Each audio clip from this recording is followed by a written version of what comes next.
Hello, what's up mga kumari kuntigang? O kumusta po kayo? Ilang taon po kayo ha mga kumari kuntigang nang malaman nyo na ang cinnamon pala ay isang napaka-powerful na pampaswerte na magagamit po ninyo kung halimbawa kayo po'y napakahihilig sa pera. Ilang taon na ba kayo mga kumari kuntigang? Pues, comment down nyo dyan ha mga kumari kuntigang kung ilang taon na po kayo at sabihin nyo sa akin kung alam nyo na ang cinnamon pala ay isa pong napaka-powerful po na lucky charm na pwede po natin gamitin pang-akit ng mga sinasabing positibong enerhiya lalong-lalo na po sa paghikayat ng pera. Comment down nyo dyan yan ha mga kumari kuntigang na malaman ko ang mga edad nyo. Leche. At batid nyo po ba ha mga kumari kuntigang na kung kayo po'y maglalagay nito sa inyo pong mga wallet o mga pitaka, kayo po'y maaring makahikayat nga po ng sinasabing positivity sa larangan ng paghikayat nga po ng pera. Talaga ba? Paano? Ganito po ha mga kumari kuntigang kasi ang ating mayor na sangkap ngayon at ang ating featured pampaswerte ay ang ating napaka-famous na eto, nasa bulsa ko, ang ating cinnamon. Pero hindi po natin po hindi natin siya anong tawag dito? Sponsored yung brand, yung Robinson. Ito po yung nabili ko lang po ha, mga kumari kuntigang sa, sa department store o sa supermarket. Ganyan po. Nako, alam niyo po ba ha, mga kumari kuntigang na ang mga cinnamon ay talagang talamak na. Talamak, parang sugat naman eh. Hindi po, alam niyo po ba na ito po yung napaka-common. Hindi talamak, common. Na makikita nyo kahit saan, kahit sa mga supermarket, sa palengke, sa mga groceries. At ito kasi hamak talagang number one po na herbs o spice na hindi lang po ginagamit sa pagluluto o yung mga matatamisin. Kasi alam niyo po ba, kung kayo po ay maglalalaklak din po ng pinakuluan na ito, cinnamon stick o cinnamon powder. Nako, alam niyo po yung mga bilbil nyo, yung mga malalaking mga tiyan nyo, matatanggal. Talaga ba? Opo ha, makumari ko tingnan. Gawin nyo. Kayo po yung magpakulo lamang po ng 2 pirasong cinnamon stick. Tulad po ito, ito po yung nabili ko nga sa Teka, bubuksan ko ha, makumari ko tingnan. Para naman ma-flex ko sa inyo. Sarado pa hindi pa binuksan kasi ganito.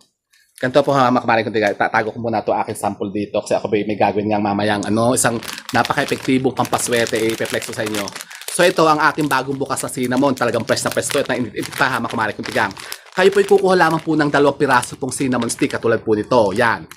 Anong gagawin natin dito? Pakuluan nyo lang po ito sa 2 basong tubig. Tapos, ako, ba't ang daming langaw? Nilalangaw yung sugat ko eh.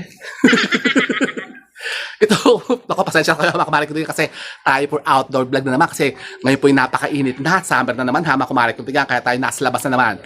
So, ito po. Kayo'y kumuha po ng napakabango amoy tinapay. Nako, pagka naamoy ko pong cinnamon, alam niyo kung anong naalala ko? Yung pong, cinnamon roll. Yung doon sa yung nasa Eslek, yung cinnabon. Nako, lagi ako nabili dyan, hamak Mike, kaya medyo mahal-mahal lang kasi ang presyo. Pero talagang gusto kong matikman, yung cinnamon, roll ni Chef RB sa Binyan. Shout out Chef RB. Ito po, ganito po hamak kumain ko yan. Kayo po'y kumuha lamang po ng 2 piraso pong cinnamon stick. Ito po'y pakluan po ninyo. Tapos yan po ang laklakin po ninyo. Sa umaga, yung wala pang laman ng tiyan nyo at sa gabi bago kayo matulog. At talagang napakasarap ng tulog nyo dyan hamak kumain ko tigang. At yung mga bloatedness ng mga tiyan nyo, yung mga malaking bilbil po ninyo, malulusaw agad-agad yan.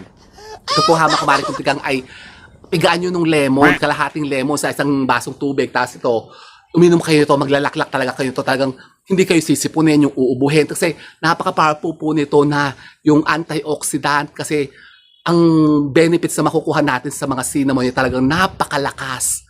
Pero yun na nga, bukod nga sa ito po yung napakainam nga pong gawing yung herbal o yung mga pampa-beauty at pampa-sexy. Alam nyo ba na ang ating mga cinnamon stick ay isa rin pong napaka-powerful po na lucky charm o pampaswerte? Alam niyo na yan. So, ngayon, alam niyo na. So, paano? Ganito po, hamak market yan. Isisilid ko lang po sa bulsa ko itong plastic. So, kayo po'y kukuha lamang po ng 1 piraso pong cinnamon stick. Ito po yun.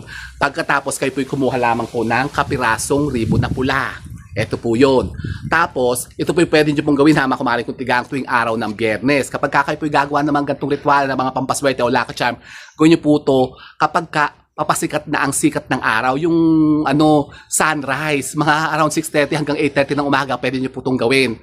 Kayo po'y kumuha lang po ng isang cinnamon stick, tapos yan po'y talian nyo lamang po ng ganyan, ng kapirasong ribbon na pula yan. Talian nyo lang siyang ganyan, hama kumain ko tigang, ibilot nyo lang siyang ganyan, tapos at habang yan po'y tinatalian po natin ng ribbon na pula, pwede po kayo ditong magpetisyon. Humiling po kayo dito, hama kumain ko tigang, na pagkalooban na kayo ng lahat ng mga minimit-himit-hin yung kaswertehan, lalong-lalo na sa usapin ng kapirahan. So ganyan, tatalian nyo lamang po siya ng kapirasong ribbon na pula, i-ribbon nyo para maganda, hama kumain ko tigang. Pagkatapos ay eto na, nako, kita niyo man, ang bango ng cinnamon ha, talaga naman ang bango So eto na siya. Pagkatapos anong gagawin natin dito? Kunin niyo po ang inyong pong mga wallet at pagkatapos ito po ilalagay lamang po natin dito sa loob niya. At ito'y habang nilalagay po natin dito sa ating mga pitaka, magpetisyon kayo sa kanya, bulungan niyo siya na siya'y umakit ng maraming pera na dadating sa inyo. Ganon, hamak market. Lagay nyo ganyan. Doon sa mga medyo palagi yung nakikita, yung sa gitna. Tapos hayaan nyo lamang siya dyan, hamak market at nakikita nyo.